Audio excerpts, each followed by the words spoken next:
जो सब किसी पर दया करता है, किसी से वैर नहीं रखता, जो धैर्यवान और सच्चा है, मन से पवित्र है, सबके लिए समभाव रखता है और सबको सुख पहुँचाने वाला है, जिसका मन इच्छाओं से मुक्त है, जिसकी इंद्रियां अपने वश में हैं, जो कोमल हृदय है, श्रेष्ठ और शुद्ध आचरण वाला है, जो नम्र है और इच्छाओं से रहित है, जिसकी सब आदतें संयम में हैं, जो मूक, शांत और दृढ़ मन वाला है, जिससे स्वयं को मेरे अर्पण कर दिया है और जो सदैव मेरे अलौकिक गुणों का चिंतन करता है, जिसमें कोई त्रुटि नहीं, जो गंभीर है, संतोषी है, जिसने भूख और प्यास, शोक और धोखा, जन्म और मरण आदि पर विजय प्राप्त की है, जो किसी से अपना मान करवाना स्वीकार नहीं करता परंतु स्वयं सबका आदर करता है, जो अपने उत्तरदायित्व को निभाता है, सबका मित्र है और जो दया और ज्ञान से परिपूर्ण है, ऐसा मनुष्य साधु या संत है। गुरु प्यारी साध संगत जी, राधा स्वामी जी। आज का हिंदी सत्संग 5वीं पातशाही श्री गुरु अर्जन देव जी महाराज का शब्द है और आज का जो रूहानियत भरा सत्संग होगा वो गुरु पर होगा। जैसा कि हमने पहली कड़ी में सुना है कि कैसा मनुष्य साधु या संत है, तो आज का ये सारा सत्संग साधु संत महात्मा पर रहेगा। आइए आज का बड़ा ही विचार योग्य सत्संग श्रवण करते हैं। सत्संग के वचन: गुर गोपाल गुर गोविंदा गुर दयाल सदा बख्शिंदा। जय 5वीं पातशाही श्री गुरु अर्जन साहब का शब्द है। गुरु साहब फरमा रहे हैं कि क्योंकि हम शरीरधारी हैं, सतगुर ने आकर हमारे लिए यह शरीर धारण किया है। हमें गायें, भैंसें, घोड़े और दूसरे पशु ज्ञान नहीं दे सकते। आदमी का उस्ताद आदमी हो सकता है। गुरु का काम पर्दा खोलकर मालिक से मिलाना है। गुरु का असली रूप ब्रह्मा, पार ब्रह्मा, सतनाम, अनामी जहाँ परे से परे जो भी आखिरी दर्जा है वह गुरु है। बल्कि आम तौर पर संत कहते हैं कि जब तक तू रूहानी मंजिलों पर नहीं जाता, तू हमें बड़ा भाई समझ ले, यार दोस्त समझ ले, तू हमें गुरु ना कह। जब पर्दा खुल गया, जो तेरी मर्जी वो कह लेना। जब हम देहधारी हैं तो सतगुरु भी देहधारी है। जब हम ब्रह्मा में जाएंगे, सतगुरु शब्द है। जब पार ब्रह्मा में जाएंगे, सतगुरु सार शब्द जानी निर्मल शब्द है। सचखंड में पहुंचकर सतगुरु सतपुरुष है।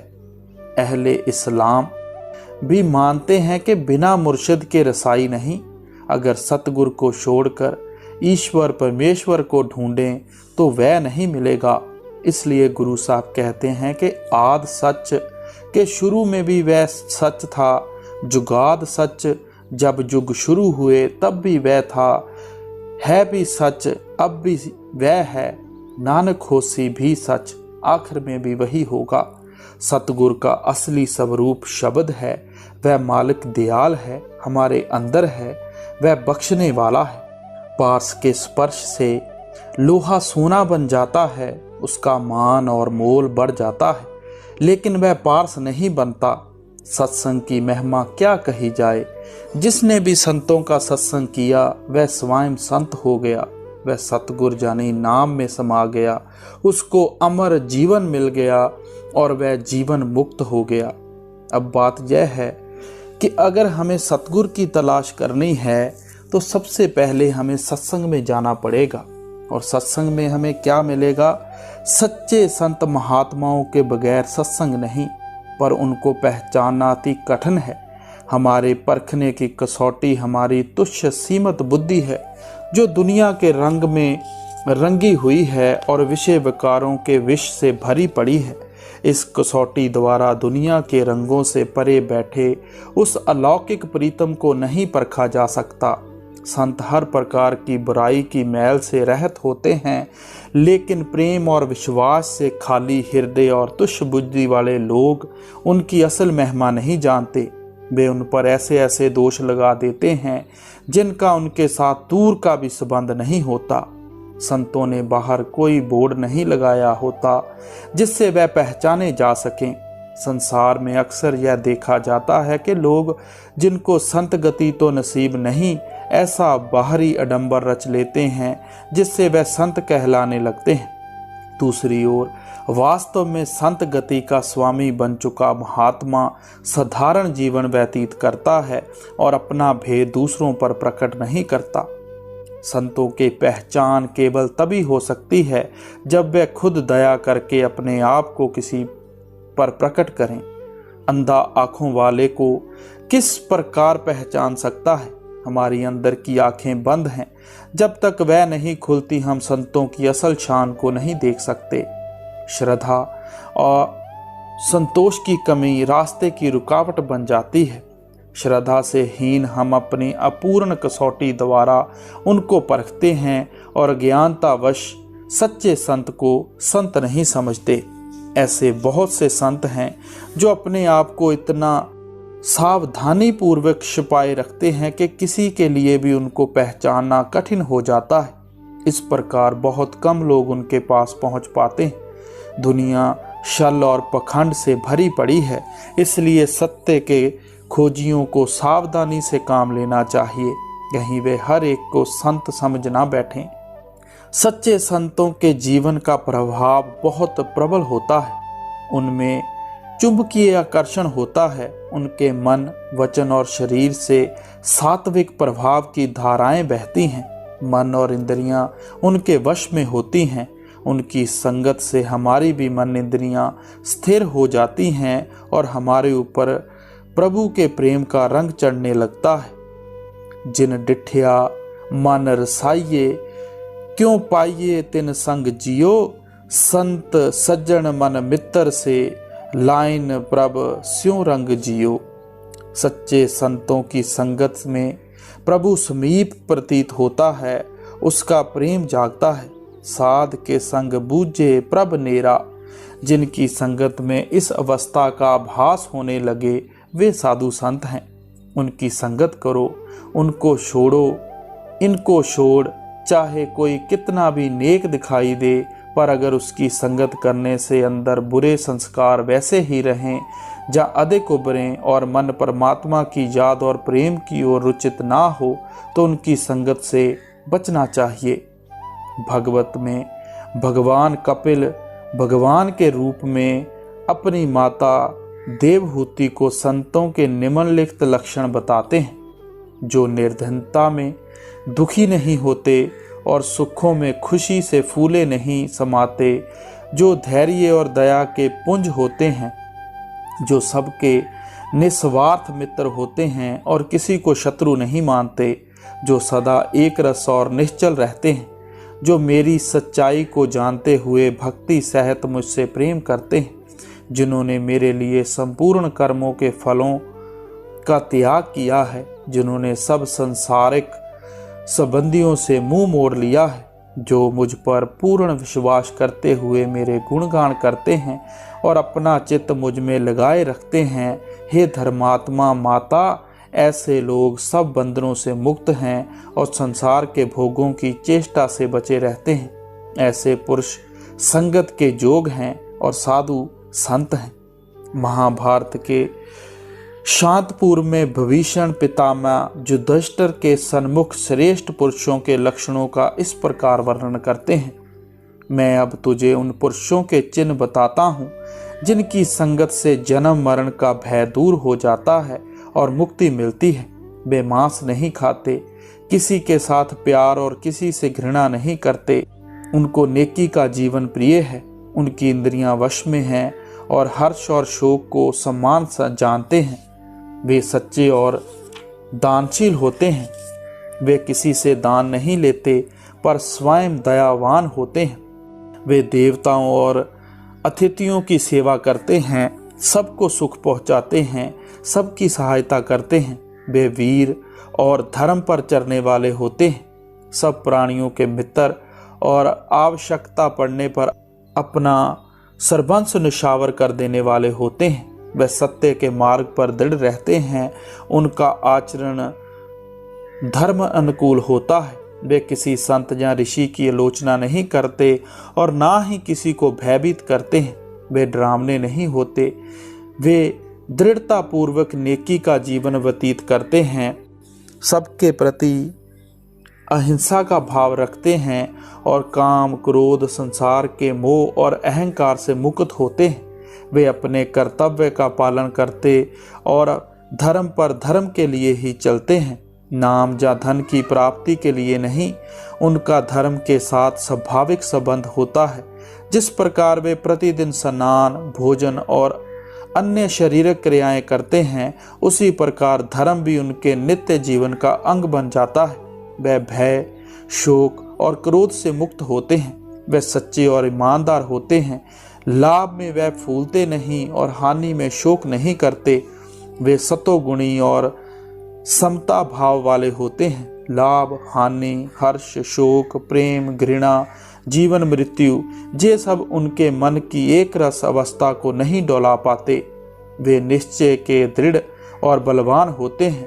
उनको उच्च गति प्राप्त होती है और सत्य के मार्ग में दृढ़ता पूर्वक लगे रहते हैं।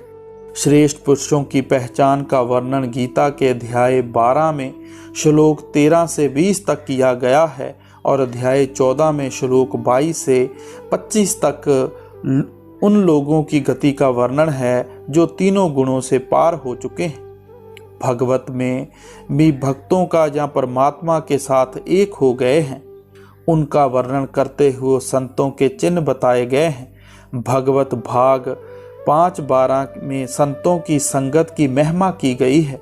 महात्मा जड़ भारत जी कहते हैं, परमात्मा का ज्ञान और प्रेम साधारण नेक कर्मों, अनादि के दान, वेदों के पाठ और पानी, अग्नि और सूर्य की पूजा आदि किसी भी साधन द्वारा प्राप्त नहीं हो सकता। यह केवल संतों की चरण धूल में स्नान करने से प्राप्त हो सकता है।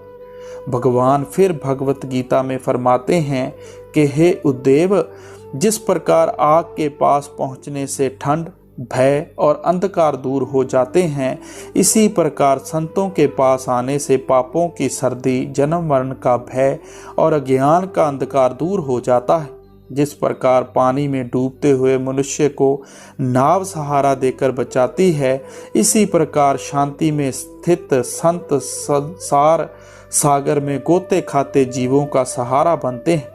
जिस प्रकार भोजन जीवों के लिए सहारा है, उसी प्रकार मैं दुखियों का सहारा हूँ। जिस प्रकार परलोक में धर्म रूपी संपत्ति काम देती है, इसी प्रकार संतजन संसार सागर में भयभीत जीवों के लिए आधार है।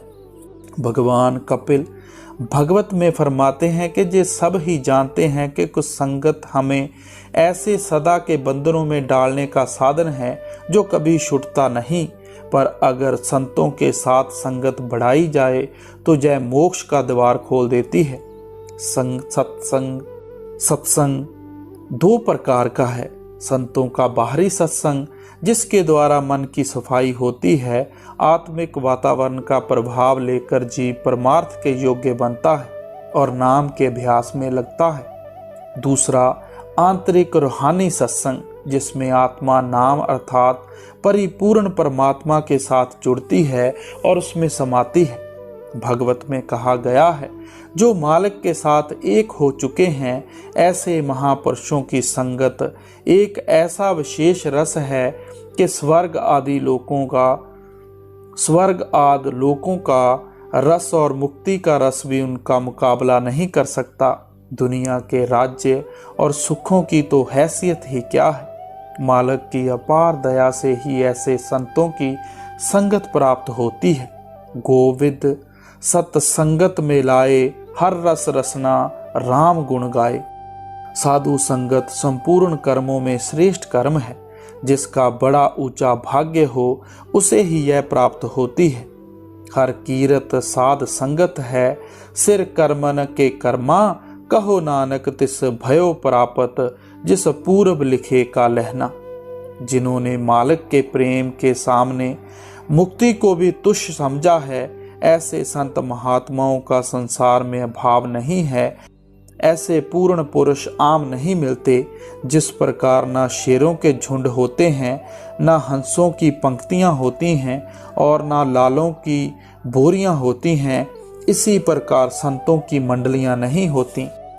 जब मन में प्रभु प्राप्ति की तीव्र इच्छा हो तो प्रभु की अपार दया द्वारा संत मिल जाते हैं। उनके दर्शन, उनके स्पर्श, उनके वचनों का सुनना, उनकी संगत, उनको याद करना सब परमार्थ में उन्नति करने के साधन हैं। चाहे उनको ना भी जानते हों, लेकिन बिना पलक झपके उनका एकटक दर्शन करने से पापों और अज्ञानता का नाश होता है। यह वर्षों की निष्कपट भक्ति से भी बढ़कर है। मसनवी मौलाना रूम साहब फरमाते हैं, हमन शीनी साहित्य बे औलिया बेहतर अज सदा साला तायत बेरिया।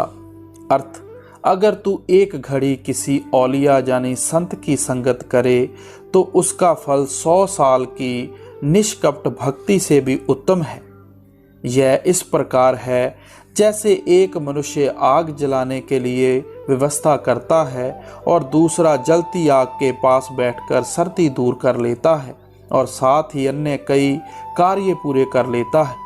महात्मा के पास बैठने वाले जीव को उनके आत्मिक जीवन की धाराएं आत्म जागृति की प्रेरणा देती हैं। निश्चय ही पहली से दूसरी अवस्था का फल अच्छा है।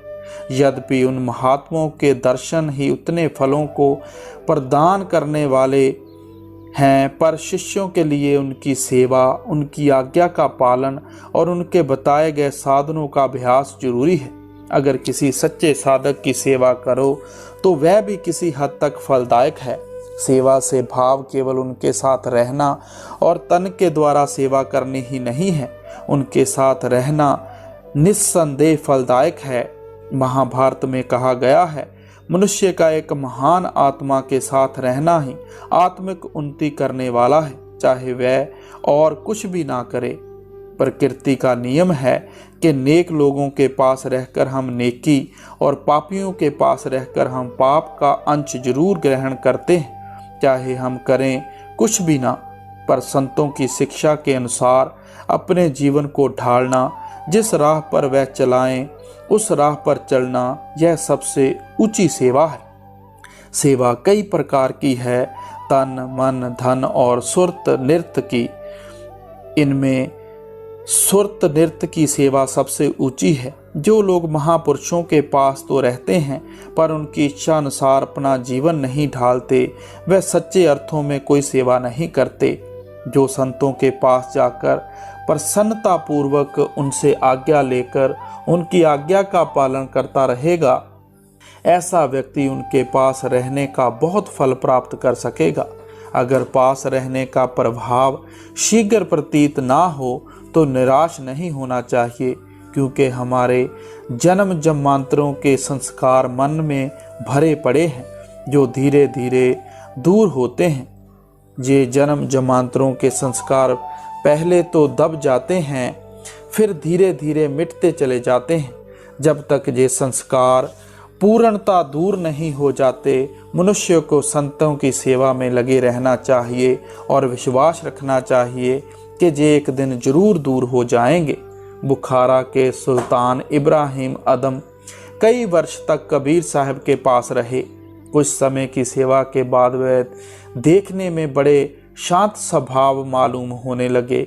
एक दिन माता लोई ने कबीर से अर्ज की कि महाराज, इनको कुछ देना चाहिए। कबीर साहब की दृष्टि उनकी आंतरिक अवस्था पर थी। फरमाने लगे कि अभी पात्र तैयार नहीं है। माता लोई के जिद करने पर कबीर साहब ने कहा कि जब इब्राहिम अदम बाहर निकले तो तू ऊपर से उनके सर पर कूड़ा करकट डाल देना और छिपकर सुनना कि क्या कहता है। जब इस प्रकार किया गया तो इब्राहिम अदम ने सर पर कूड़ा गिरने पर उनके मुंह से निकला, अगर बुखारा होता तो जो चाहता सो करता। जब यह बात कबीर साहब को सुनाई गई, वह फरमाने लगे, मैंने कहा था अभी बर्तन साफ नहीं हुआ। कुछ और समय बीत जाने पर कबीर साहब ने एक दिन माता लोई से कहा, अब इसका पात्र साफ हो गया है। माता लोई कहने लगी कि बाहरी क्रिया तो इसकी पहले जैसी ही है। जिस प्रकार पहले चुपचाप सेवा करता था उसी प्रकार अब भी करता है।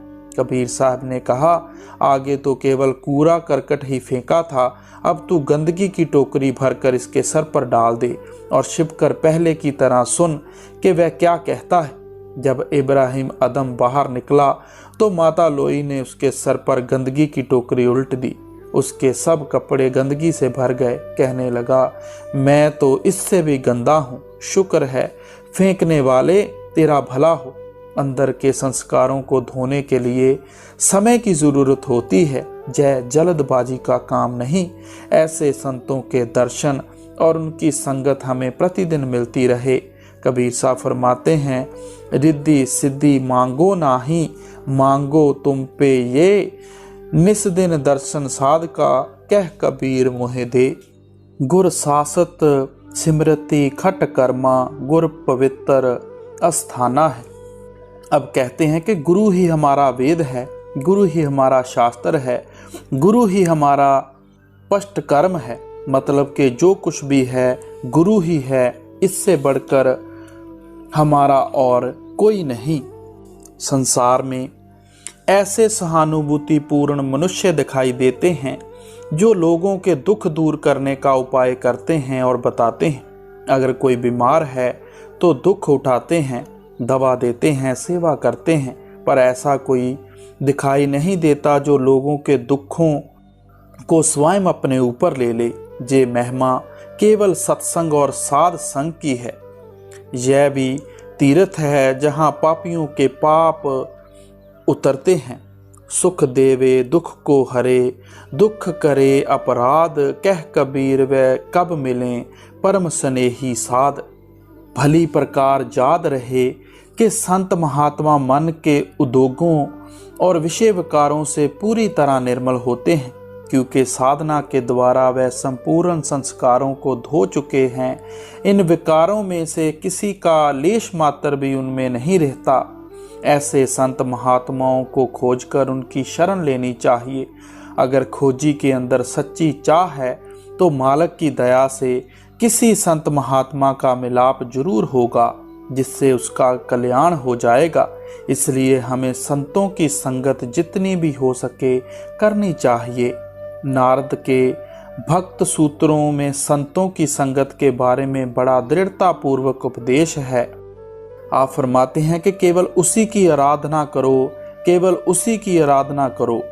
सत्संग एक प्रभावशाली आत्मिक स्कूल या कॉलेज है जहाँ पर प्रेम और परमार्थ का असली सबक पढ़ाया जाता है। सत्संग एक अद्भुत कारखाना है जहाँ मनुष्य के मन की उलझनें सुलझती हैं और जहाँ उसे अपने आप को और परमात्मा को पहचानने के लिए घड़ा जाता है। सहजोबाई ने सत्संग की क्या सुंदर महिमा कही है। साध संग में चांदना सकल अंधेरा, और सहजो दुर्लभ पाइये सत्संगत में ठौर। साध संगत तीरथ बड़ो, तामै नीर विचार, सहजो निहाय पाइये मुक्ति पदार्थ चार। ऐसी हस्तियां दूसरों के उद्धार के लिए होती हैं। उनकी पवित्रता पूर्ण जीवन धाराएं उनके संपर्क में आने वालों को संत ही बना देती है। संतों की संगत सच्चा पारस है, जिससे लगकर लोहे जैसे काले हृदय भी सोना बन जाते हैं। दरवेशों की सोहबत ऐसा कीमिया जानी रसायन है कि उनकी परछाई से काले हृदय भी सोना बन जाते हैं। संतों के आत्मिक मंडल का प्रभाव बड़ा प्रबल है। उनके व्यक्तित्व के पार्श के समान परिवर्तन करने वाले प्रभाव से दुर्जन भी सज्जन और नेक बन जाते हैं। उनकी संगत के प्रभाव से चोर चोरी करना छोड़ देते हैं, शराबी शराब छोड़ देते हैं और बुरे लोग अपनी बुराइयों को त्याग देते हैं। इतिहास ऐसे जीवन वितरांतों से भरा पड़ा है।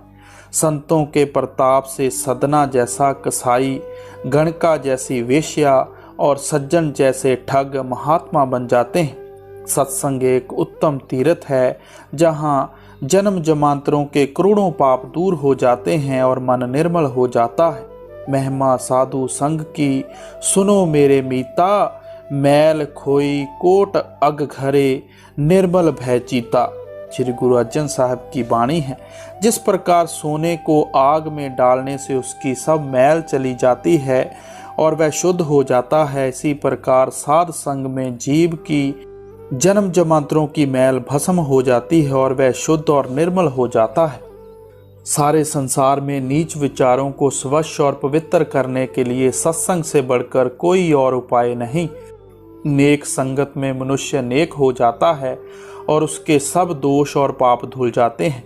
कमाई वाले महात्मा की संगत से वातावरण निर्मल हो जाता है, जिसका प्रभाव पापी से पापी जीव पर पड़ता है। ऐसे महात्मा की संगत में आने वाले जीवों पर भी प्रभु के प्रेम का रंग चढ़ जाता है। मौलाना रूम साहब फरमाते हैं कि संतों का चेहरा हमारे सब सवालों का जवाब है। उनके सामने बगैर बोले ही सब मुश्किलें दूर हो जाती हैं। उनके दर्शन से ही जन्म मरण का दुख मिट जाता है।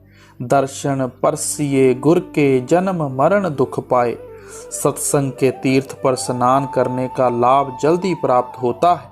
मौलाना रूम फरमाते हैं कि अगर तू खुदा से विशाल करना चाहता है तो संतों के चरणों में बैठ, क्योंकि उनकी कुछ क्षणों की संगत 100 वर्षों की बगैर दिखावे की भक्ति से उत्तम है। संतों के अंदर सच्ची मस्जिद है और वहाँ सबके लिए मालिक की पूजा और बंदगी का स्थान है। गोस्वामी तुलसीदास जी कहते हैं कि जय सुनकर हैरान ना हो कि हमारे जैसे कौवे और बगले जो इंद्रियों के भोगों की गंदगी खाकर जी रहे हैं, नाम के अमृत का पान करके कौवे से कोयले और बगलों से हंस बन जाते हैं। संतों की संगत का फल किसी से छिपा हुआ नहीं है। महात्मा के दर्शन से विषय वासनाएं दूर हो जाती हैं। इतिहास बताता है कि गुरु नानक साहब, कबीर साहब, नामदेव जी और ईसा मसीह के दर्शन करने से वेश्याओं आदि का मन भी निर्मल हो गया। गुर सिमरत सब किल विख नासै, गुर सिमरत जम संग ना फासै। अब कहते हैं कि गुरु को प्रत्यक्ष कर लें तो उसके साथ पूरा पूरा प्यार जुड़ जाता है। जब गुरु के साथ प्यार है तो इसकी मौत के वक्त जमदूत नहीं आते, वह हमारा कुछ नहीं बिगाड़ पाते। गुर सिमरत मन निर्मल होवै, गुर काटे अपमाना है। अब कहते हैं कि गुरु मालिक स्वरूप है। अगर उसका ध्यान करोगे उसका रूप हो जाओगे। अगर मैले का ध्यान करें तो मन मैला हो जाता है। सो जब गुरु का ध्यान करें तो मन निर्मल हो जाता है और सब दुख दूर हो जाते हैं। गुर का सेवक नरक ना जाए, गुर का सेवक पार ब्रह्म ध्याए। जय तुलसी साहब जी कहते हैं, सोना कोई ना लगे, लोहा घुन नाही खाए, बुरा भला जो गुर भगत कबू नरक ना जाए। यही गुरु साहब अपनी वाणी में फरमा रहे हैं कि पूरे गुरु का सेवक कभी नरक नहीं जा सकता, लेकिन अगर गुरु के साथ पूरा प्रेम प्यार हो। अब जो कहते हैं कि गुरु की जरूरत नहीं, उनका क्या हाल है। मगर नहीं, ब्रह्मांड पलट जाए, संतों का वचन नहीं पलटता। गुर का सेवक साध संग पाए, गुर करदा नित जी दाना है। हम 84 में भटकने वालों को गुरु ने वाणी या शब्द का दान दिया, यानी जीवन दान दिया। इससे बढ़कर और कोई दौलत नहीं। यह दुनिया और दुनिया के समान फना है। ऐ मालिक, अगर मैं कुछ मांगता हूँ तो तुझे, और तू सब कुछ दे सकता है, बाकी सब कुछ फना है। गुरु द्वारे हर कीर्तन सुनिए, सतगुर भेंट हर जस सुख भणिए। अगर सबसे ऊंचा कोई कर्म दुनिया में है, कोई मुक्ति या जरिया है, तो कीर्तन है, जो गुरु के जरिए ही सुना जा सकता है। लोग ढोल ढमाके बजाने को कीर्तन कहते हैं कि वह कीर्तन है, मगर महात्मा कहते हैं कि वह कीर्तन नहीं। सच्चा कीर्तन हर एक के अंदर हर वक्त हो रहा है, वह अखंड कीर्तन है। हम सो जाते हैं, वह नहीं सोता। गुरु अमरदास साहब कहते हैं, कल कीरत शब्द पशान, एहा भगत चूके अभिमान। कि वह कीर्तन हर एक के अंदर हो रहा है, उसके साथ अपनी रूह को जोड़ना चाहिए। गुरु अर्जन देव जी भी कहते हैं, हर कीरत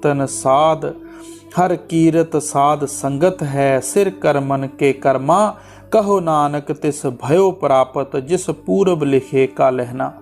वह संत महात्माओं की संगत से मिलता है जिस पर मालिक दया करे, संगत उसे मिलती है। हम बाहर के बाजे बजाते हैं, ये जो मंदिरों में कांसे पीतल के घंटे बजते हैं, यह कीर्तन नहीं।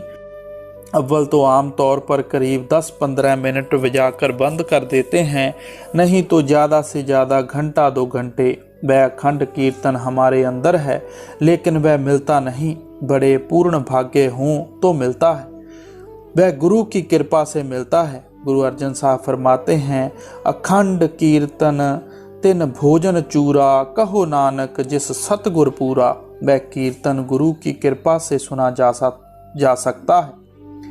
कल कलेश मिटाए, सतगुर हर दरगह देवे माना है। सतगुर हमारे कलेश दूर करके नाम के साथ हमारा प्यार जोड़कर मालिक की दरगाह में ले जाता है। अगम अगोचर गुरु दिखाया, भूला मार्ग सतगुर पाया। अब कहते हैं कि वह मालिक अगम है, वहाँ किसी की पहुँच नहीं, वह अगोचर है, लेकिन सतगुरु ने कृपा की, साथ होकर वहाँ पहुँचा दिया। हम जन्मों जन्मों से भूले हुओं की बाँह पकड़कर वहाँ खड़ा कर दिया कि यह तेरा मालिक है। गुर सेवक को विघ्न न भक्ति, हर पूर्व दृढ़ाया ज्ञाना है। अब कहते हैं कि जब पूरा गुरु साथ हो तो इसकी राह में विघ्न क्यों पड़े। फिर कहते हैं कि पूरा गुरु तब साथ है जब यह 9 द्वारों से ऊपर जाए। गुरु दृष्टाया सबनी ठाई, जल थल पूर रिहा गोसाई। यह बात है, कहते हैं जब पर्दा खुल गया, जरे जरे में तिनके तिनके में गुरु नजर आता है, जल थल में गुरु ही गुरु नजर आता है। उच्च उन सब एक समाना, मन लागा सहज ध्याना है। अब कहते हैं कि अमीर और गरीब सबके अंदर गुरु बसता है, हर इंसान के अंदर गुरु नज़र आता है, क्योंकि आँखों के पीछे पर्दा लगा हुआ है। जब तक पर्दा नहीं खुलता वह नज़र नहीं आता। कहते हैं यह नज़र कब खुलती है, यह हालत कब होती है, जब पर्दा खोलकर सहज समाधि में पहुँच जाए। गुर मिलिए सब त्रिशन बुझाई, गुर मिलिए नह जोहे माई। अब कहते हैं कि गुरु अंदर प्रत्यक्ष हो जाए, शब्द की लज्जत आ जाती है और इस पर कोई चीज़ असर नहीं करती। कबीर साहब ने कहा है, नाको काटी कानो काटी, काट कूट के डारी, कहो कबीर संतन की बैरन, 3 लोक की प्यारी। अगर गुरु अंदर प्रकट हो जाए तो माया भी कोई विघ्न नहीं डाल सकती। कबीर साहब कहते हैं कि माया तीनों लोकों में सबको प्यारी लगती है, लेकिन संतों पर उसका वश नहीं चलता। संत संतोख दिया गुरपूरे, नाम अमृत पी पाना है। अब कहते हैं कि पूरे गुरु ने जब नाम दे दिया, फिर मैं 84 में नहीं जाता। जब जय पर्दा खोलकर 9 द्वारों से ऊपर चढ़ा, काम क्रोध निकल कर बाहर हो गए और जय अपने घर का मालिक बन गया। मन को वश में करने का एक ही जरिया है, वह इसके अंदर है। करोड़ों जग तप कर लो, मन काबू में नहीं आता। रावण 4 वेदों का पढ़ा हुआ पंडित ही नहीं बल्कि टीकाकार पंडित भी था। रावण का मन काबू में नहीं आया। विश्वामित्र ने 60,000 साल तप किया। मेनका परी ने शकुंतला को जन्म दे दिया। जय जो शकुंतला का नाटक बाजारों में देखते हो, पराशर जी सारी उम्र जोग अभ्यास में रहे, मुशोदरी पर मारे गए। अगर मुसलमानों ने मन को काबू में किया है तो उसकी तरकीब से, संत महात्माओं ने काबू किया तो उसी तरकीब से, वह सबके अंदर है। अगर आप पर्दा खोलकर अंदर नहीं चढ़ते, चाहे आपकी अपनी गफलत है। गुर की बाणी सब में समाणी, आप सुनी तय आप बखानी। गुरु अमरदास साहब फरमाते हैं, बाणी बज्जी चौजुगी सच्चो सच सुनाए। वह बाणी जुगों जुगों से हर एक के अंदर बज रही है। गुरु रामदास जी कहते हैं, बाणी गुरु गुरु है बाणी, बिच बाणी अमृत सारे, गुरबाणी कहे सेवक जन माने, परतख गुरु निस्तारे। उस वाणी में अमृत है, वह वाणी हमारा गुरु है। भाव वह वाणी सचखंड से उठकर हर एक इंसान के अंदर आ रही है। वेदों ने उसे नाद कहा है, अहले इस्लाम इसे कलामे अलाही कहते हैं। क्राइस्ट भाव हजरत ईसा ने उसे वर्ल्ड कहा है। गुरु नानक साहब उसे वाणी कहते हैं। यह जरे जरे में व्यापक है। जिन जिन जपी तेई सब निसरे, तिन पाया निश्चल थाना है। जिन जिन को गुरु ने उस वाणी का पल्ला पकड़ा दिया, वे संसार समुंदर से पार हो गए, वे सतलुक पहुंच गए। कोई कौम कोई मजहब क्यों ना हो, जहाँ कौमों मजहबों का सवाल नहीं, यही कानून सतयुग में भी था, यही द्वापर में, यही त्रेता में और यही कलयुग में। यह ना बदलने वाला कानून है। हम इसे ना घटा बढ़ा सकते हैं, ना अदला बदली कर सकते हैं और ना ही कोई सुधार कर सकते हैं। हमें इसी के जरिए जाना है। सतगुर की महिमा सतगुर जाने, जो कुछ करे सो आपन भाणे। सतगुर की गति को सतगुर ही जानता है। कूंजों की सार वह जाने, जो कूंजों के साथ उड़े। चिड़ियों, कौओं और कबूतरों को क्या पता कि कूंजें कहाँ से आती हैं। वह मालिक उन्हें क्या बनाकर भेजता है। अगर वह अपने आप ही जाहिर करें, तभी हम उन्हें पहचान सकते हैं। हमारी तुच्छ बुद्धि में वह ताकत नहीं कि हम उन्हें पहचान लें। वह जो कुछ कर रहे हैं, हम उसे नहीं समझ सकते। नामदेव जी कहते हैं, जो राज दे ता कवन वडाई, जो भीख मंगावे ता क्या घट जाई। हमारा फर्ज है कि उसकी रजा में रहना, उसकी मौज में रहना। साधु धूर जाचे जन तेरे, नानक सद कुर्बाना है। अब सब कुछ बयान कर कर कहते हैं कि ऐसे महात्मा, ऐसे सतगुरु की धूल के लिए देवी देवता मनुष्य सभी तरसते हैं। हम उनके चरणों पर कुर्बान जाते हैं। सो गुरु प्यारी साध संगत जी, आज का रूहानियत से भरा सत्संग हमने श्रवण किया कि पूर्ण संत महात्मा की शरण में आने का क्या फल प्राप्त होता है। तो हमें भी चाहिए कि अगर हमें पूरे गुरु की शरण मिल चुकी है तो दिन रात उसकी भक्ति में लग जाएं और उसकी खुशियां प्राप्त करें। राधा स्वामी जी।